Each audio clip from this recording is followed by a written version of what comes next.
Have you ever wondered if a single, simple choice could change not just your life but the lives of everyone around you?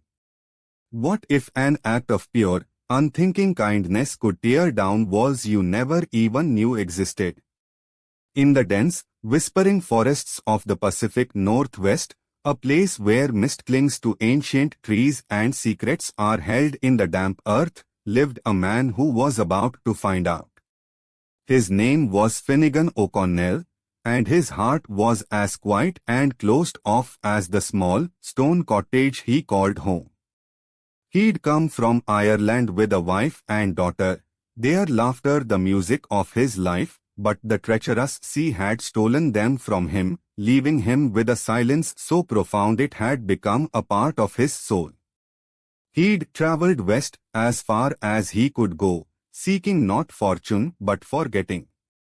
He found a small, unclaimed patch of land, nestled by a roaring creek, and there he lived with his small flock of sheep, his only companions the bleating of lambs and the mournful sigh of the wind through the giant cedars. Each day was a mirror of the last, a lonely ritual of tending his flock, mending his small cottage, and staring into the fire at night, haunted by ghosts of what might have been.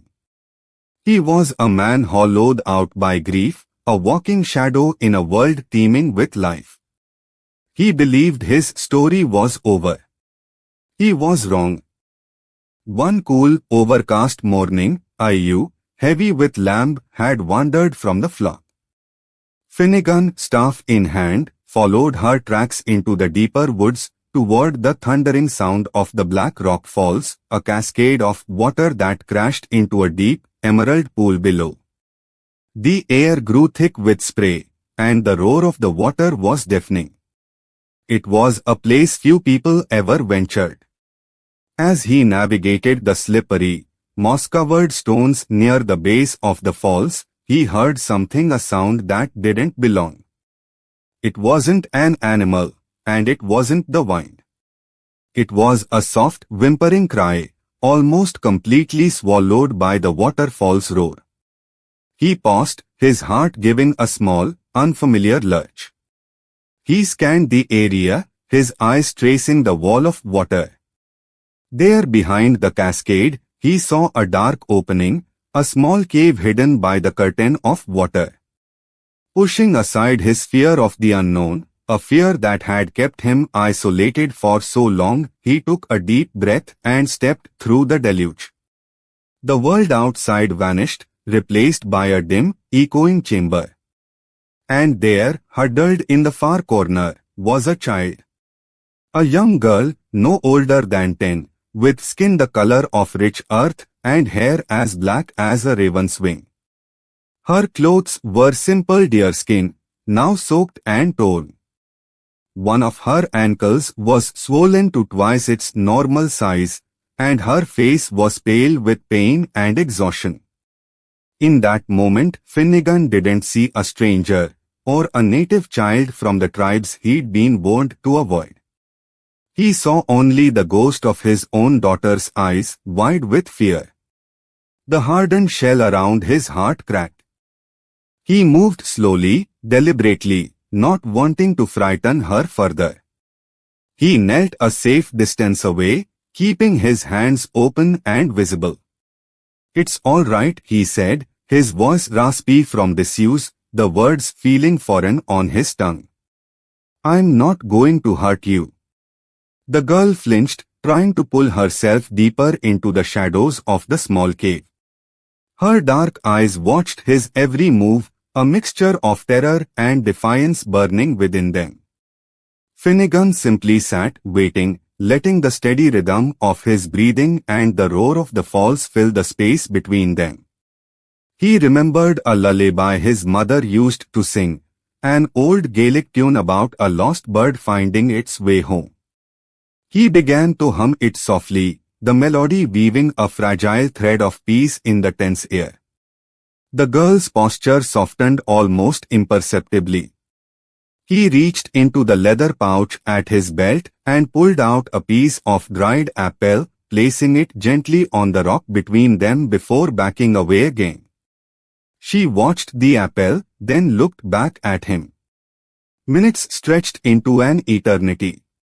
Finally, with a trembling hand, she reached for the fruit and took a small, hesitant bite.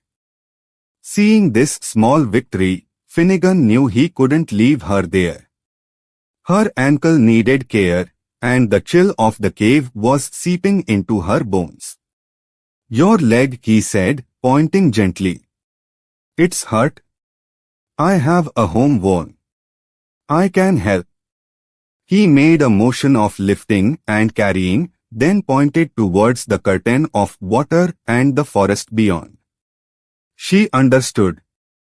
Fear still clouded her features, but a flicker of trust had been ignited. With a slow nod, she acquiesced. Carefully, he moved closer, his movements measured and calm. He scooped her up into his arms, surprised at how light she was, like a bundle of twigs. As he carried her out through the waterfall and back into the grey light of the forest, he felt a strange, protective warmth spread through his chest. It was a feeling he thought had been buried forever at sea. He carried her back to his cottage, the lost ewe forgotten. Inside, he laid her gently on his own cot by the hearth, the only soft place in the entire house. He stoked the embers in the fireplace, bringing a cheerful blaze to life that pushed back the gloom. He didn't have much, but he had warmth, and he had knowledge passed down through generations. He prepared a simple poultice of comfrey and yarrow, herbs he cultivated in a small garden patch, and gently wrapped her swollen ankle. He then warmed some goat's milk, sweetening it with a tiny drop of precious honey. He held the cup to her lips, and she drank, her eyes never leaving his face. She didn't speak a single word, but as the warmth of the milk spread through her, the tension in her small body began to melt away. For the first time in years, Finnegan's cottage didn't feel empty. That night, he gave her his bed, and he slept on the hard floor beside the fire, a silent guardian in the dark. He awoke with a start just before dawn, a familiar, cold dread washing over him. The cottage was silent. Too silent. He looked towards the cot. It was empty. The blankets were neatly folded, and resting in the center was a small, intricately carved wooden bird, its wings outstretched as if in mid-flight. Panic seized him, sharp and suffocating. He rushed outside, his voice a desperate cry in the morning mist. "Hello, little one." He searched the clearing around his home, then plunged into the woods, following the path back towards the waterfall. There was no sign of her. No tracks he could decipher on the damp forest floor. It was as if she had been a spirit, a dream conjured by his own loneliness. The carved bird in his pocket felt heavy, a tangible piece of a connection he had already lost. He slumped against a tree, the weight of his solitude crashing back down on him, heavier than ever before. He had offered kindness, and she had simply vanished. Had he frightened her away? Or worse, had she tried to make her way home on her injured ankle and met with some terrible fate in the unforgiving wilderness? The silence of the forest, once a comfort, now felt accusatory. Just as despair began to take root, a change occurred. The normal sounds of the woods, chatter of squirrels, the call of birds died away, replaced by an unnerving, absolute stillness. A primal instinct, long dormant, prickled the back of Finnegan's neck. He was being watched. He slowly straightened up, his eyes scanning the dense tree line that surrounded his small clearing. At first, he saw nothing. Then, a flicker of movement. A shadow detached itself from the trunk of an ancient cedar. Then another. And another. Within moments, the edge of the forest was lined with figures. They were tall and silent, their faces stern and unreadable, their clothing a mixture of hide and woven cedar bark. They held bows and spears, not raised in aggression, but held with a quiet readiness that was far more intimidating. They weren't warriors in the way he'd heard in stories. They were hunters, guardians of this forest, and they had materialized from the very air itself.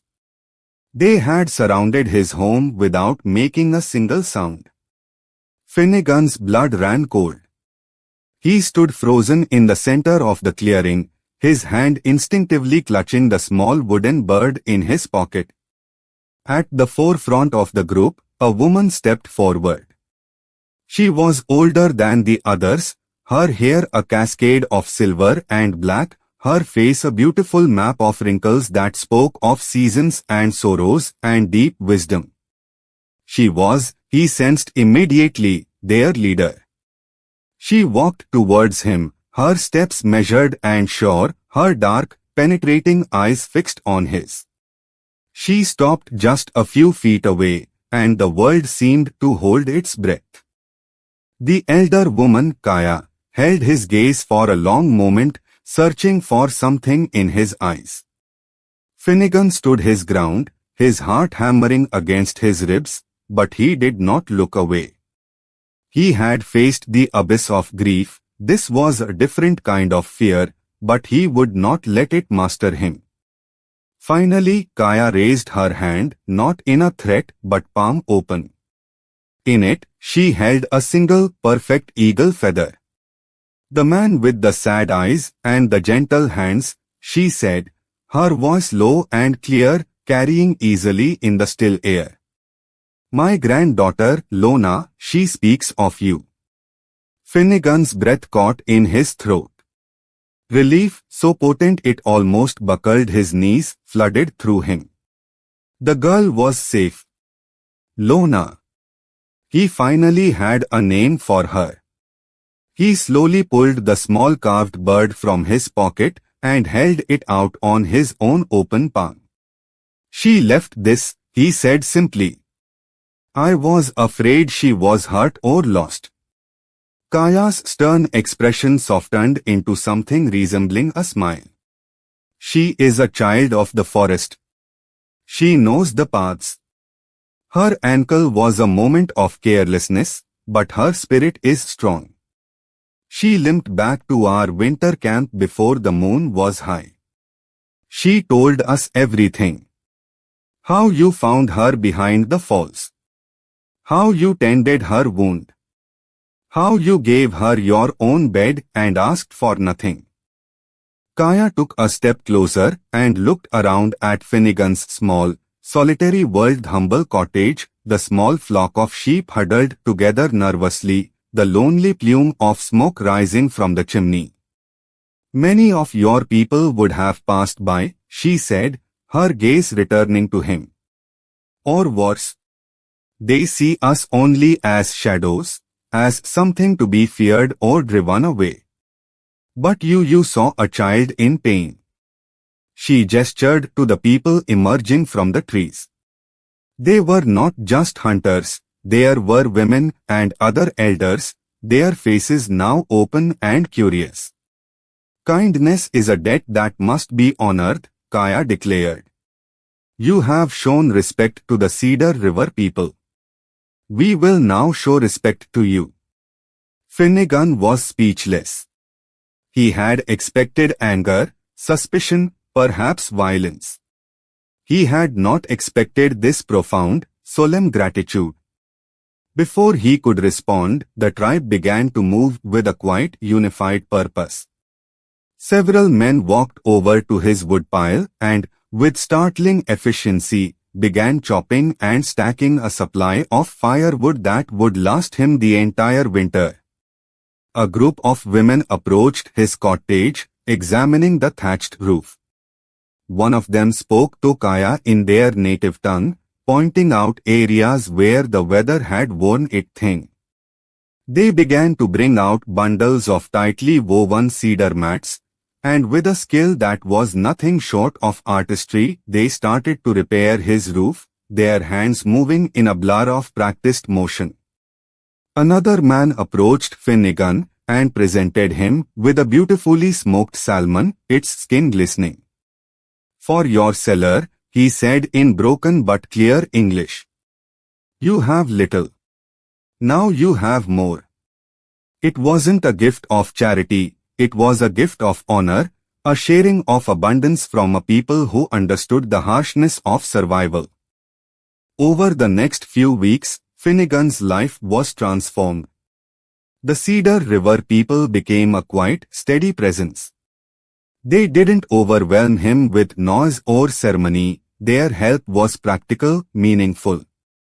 They showed him which mushrooms were safe to eat and which would kill. They taught him how to read the tracks of cougar and bear, how to know when a storm was coming by the behavior of the birds. They fortified his simple sheep pen, weaving the branches together in a way that was stronger than any fence he could have built. In return, Finnegan, a man who thought he had nothing left to offer the world, found that he did. He shared his knowledge of metalworking, sharpening their tools and repairing a cracked pot with a skill they marveled at.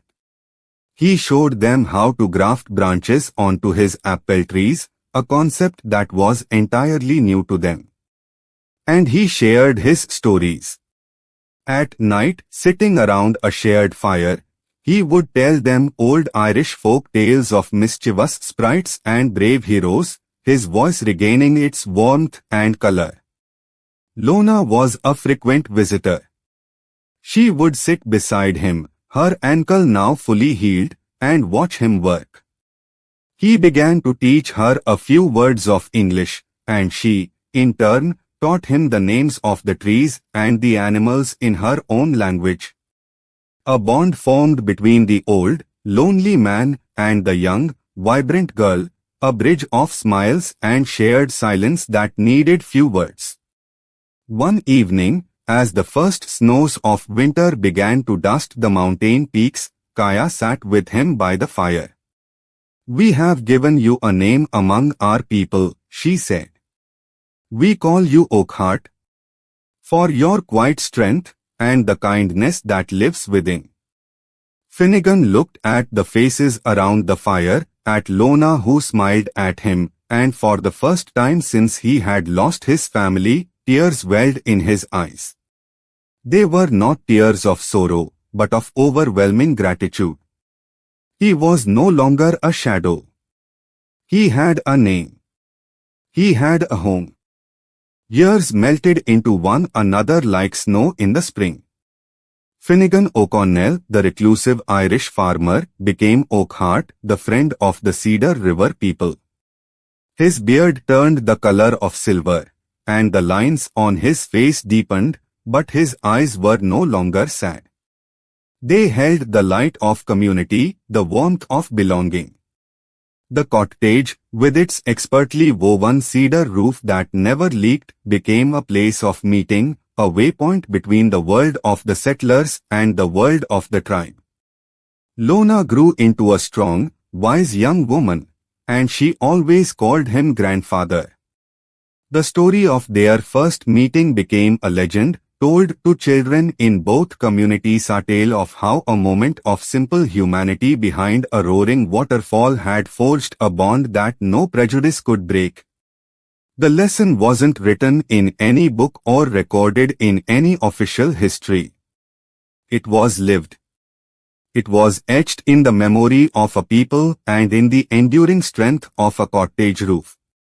It was a testament that the most powerful force in the world isn't fear or division, but a single, courageous act of compassion.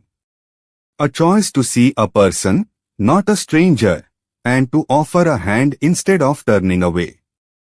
What about you? Have you ever witnessed an act of kindness that changed everything? A moment where someone chose compassion over fear? Share your story in the comments below.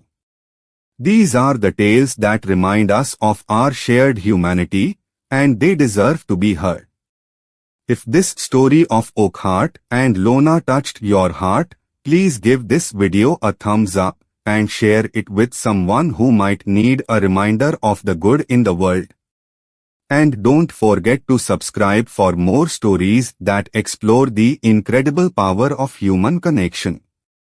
Because sometimes the greatest adventures don't involve crossing oceans, but simply crossing the divide between one heart and another. Thank you for watching.